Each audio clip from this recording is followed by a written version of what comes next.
મિત્રો, આજના વિડીયોમાં આપણે G20 સંમેલન 2025 વિશે અગત્યના પ્રશ્નો જોઈશું, જે આવનાર પરીક્ષા માટે મોસ્ટ આઈએમપી રહેશે. છેલ્લે તમારી ટેસ્ટ પણ લેવામાં આવે છે, તો વિડીયો વ્યવસ્થિત જોવો, પૂરો જોવો અને ટેસ્ટ આપી તમે તમારું નોલેજ પણ ચેક કરી શકો છો. એ સિવાય ફ્રીમાં આની PDF પણ તમને પ્રોવાઈડ કરાવવામાં આવશે. જોઈએ ખૂબ જ અગત્યનો આ વિડીયો.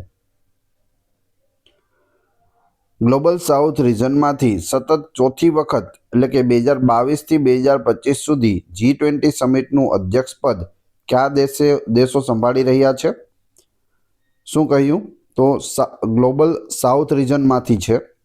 2022થી લઈને 2025 સુધી G20 સમિટની જેટલી પણ મિટિંગો થઈ છે તે ક્યાં થઈ છે? ગ્લોબલ સાઉથ રિજનમાં થઈ છે.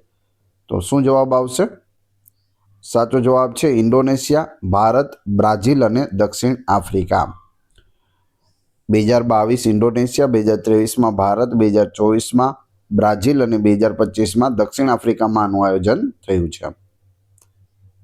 G20 સભ્ય દેશો વિશ્વના વૈશ્વિક કુલ સ્થાનિક ઉત્પાદન એટલે કે GDPના આશરે કેટલા ટકાનું પ્રતિનિધિત્વ કરે છે? તો જવાબ આવશે 85% કુલ સ્થાનિક ઉત્પાદનોનું પ્રતિનિધિત્વ કરે છે. કેટલું? 85%. G20 સમિટ 2026નું આયોજન કયો દેશ કરશે? 2026માં G20નું આયોજન છે તે અમેરિકામાં કરવામાં આવશે. ઓપ્શન એ અહીં સાચો જવાબ છે. તમે અહીં ફોટોમાં પણ જોઈ શકો. 2024માં G20 સમિટ ક્યાં યોજાઈ હતી? તો 2024માં જવાબ આવશે બ્રાઝિલના રિયો ડી જાનેરો શહેરમાં યોજાઈ હતી 2024માં. 2025 માટે G20 ટ્રોઇકામાં કયા દેશોનો સમાવેશ થાય છે? ટ્રોઇકા શું છે? તો અહીં 1, 2 અને 3 જે દેશમાં G20 સમિટ યોજાઈ ગઈ, પછી જે દેશમાં યોજાઈ રહી છે અને જે દેશમાં યોજાવાની છે, એટલે ભૂતકાળ, ભવિષ્ય અને વર્તમાન કાળ, એને ટ્રોઇકા કહે છે. જવાબ આવશે બ્રાઝિલ, દક્ષિણ આફ્રિકા અને અમેરિકા. 2024માં બ્રાઝિલમાં યોજાઈ હતી, 2025માં દક્ષિણ આફ્રિકામાં અને 2026માં અમેરિકામાં યોજાવાની છે. આ ટ્રોઇકા દેશો કહેવાય છે. પૂછવામાં આવે G20 ટ્રોઇકામાં કયા દેશોનો સમાવેશ થાય છે, તો આ રીતે 3 દેશો હોય છે. ગમે ત્યારે પૂછાય, તમને ખ્યાલ હોવો જોઈએ જ્યાં યોજાઈ ગઈ, જ્યાં યોજાઈ રહી છે અને જ્યાં યોજાવાની છે. G20માં ટ્રોઇકા શું છે? વર્તમાન, ભૂતપૂર્વ અને આવનારા અધ્યક્ષ દેશોને ટ્રોઇકા કહે છે. G20 જૂથનો મુખ્ય ઉદ્દેશ્ય શું છે? આંતરિક આર્થિક સહયોગ અને નાણાકીય સ્થિરતાને પ્રોત્સાહન આપવું તે G20 જૂથનો મુખ્ય ઉદ્દેશ્ય રહેલો છે. કયા દેશના પ્રમુખપદ હેઠળ આફ્રિકન યુનિયન 2 ને G20નો કાયમી સભ્ય બનાવવામાં આવ્યો હતો? એટલે કે આફ્રિકન યુનિયન છે તે છેલ્લે G20નો સભ્ય બન્યું, પણ ત્યારે કયા દેશ પાસે પ્રમુખપદ હતું? તો તે આપણા ભારત પાસે પ્રમુખપદ હતું. 2023માં આફ્રિકન યુનિયનને છે તે G20માં સમાવવામાં આવ્યું, જ્યારે ભારત છે તે અધ્યક્ષ હતો. અહીં તમે થીમ પણ આપેલી છે, એ પણ જોઈ શકો. વસુધૈવ કુટુંબકમ, one earth, one family, one future. G20માં કેટલા સભ્યો છે? તો હાલ G20માં છે 19 દેશો, 1 આફ્રિકન યુનિયન અને 1 યુરોપિયન યુનિયન.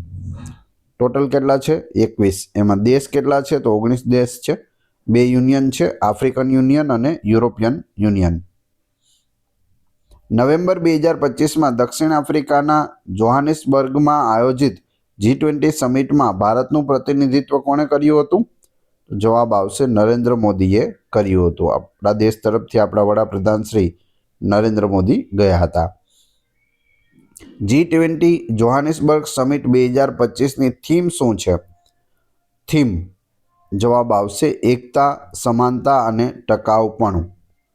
એકતા, સમાનતા અને ટકાઉપણું થીમ છે. યાદ રાખજો, પૂછાઈ શકે.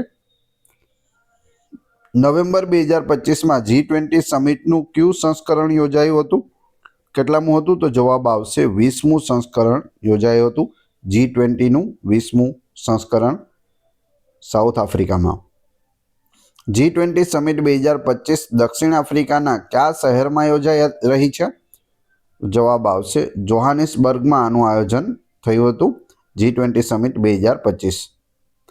G20 સમિટ 2025નું આયોજન કયો દેશ કરી રહ્યો છે? તો દેશ છે દક્ષિણ આફ્રિકા, સાઉથ આફ્રિકા.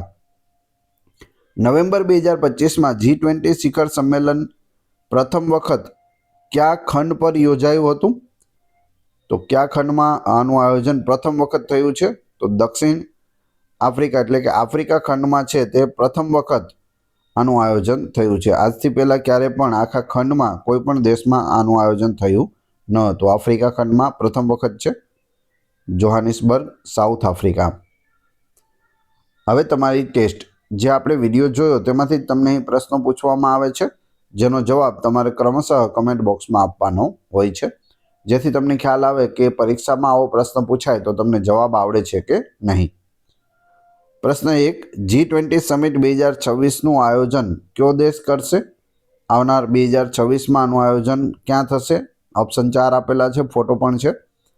પ્રશ્ન 2, 2025 માટે G20 ટ્રોયકામાં કયા દેશોનો સમાવેશ થાય છે? ટ્રોયકા, વર્તમાન કાળ, ભૂતકાળ અને ભવિષ્યકાળ, ત્રણે ત્રણ તમને ખ્યાલ હોવો જોઈએ. બંનેના જવાબ ક્રમશઃ કમેન્ટ બોક્સમાં આપી દેજો. આ વિડીયોની ફ્રી PDF આપને ટેલિગ્રામ અને વોટ્સઅપ ગ્રુપમાં મળી જશે. બંનેની લિંક ડિસ્ક્રિપ્શનમાં આપેલી છે. વિડીયો પસંદ આવ્યો હોય તો લાઇક, કોમેન્ટ, શેર અને સબસ્ક્રાઇબ કરવાનું ના ભૂલશો. આ ચેનલ ઉપર ઘણા બધા વિડીયો અવેલેબલ છે. તમે ચેનલના નામ ઉપર ક્લિક કરી વિડીયોમાં જઈ બધા જ લેટેસ્ટ વિડીયો જોઈ શકો છો. આશા રાખું છું આ વિડીયો આપને ખૂબ જ ઉપયોગી થશે. મળીએ છીએ નવા વિડીયોમાં. જય હિન્દ, જય ભારત.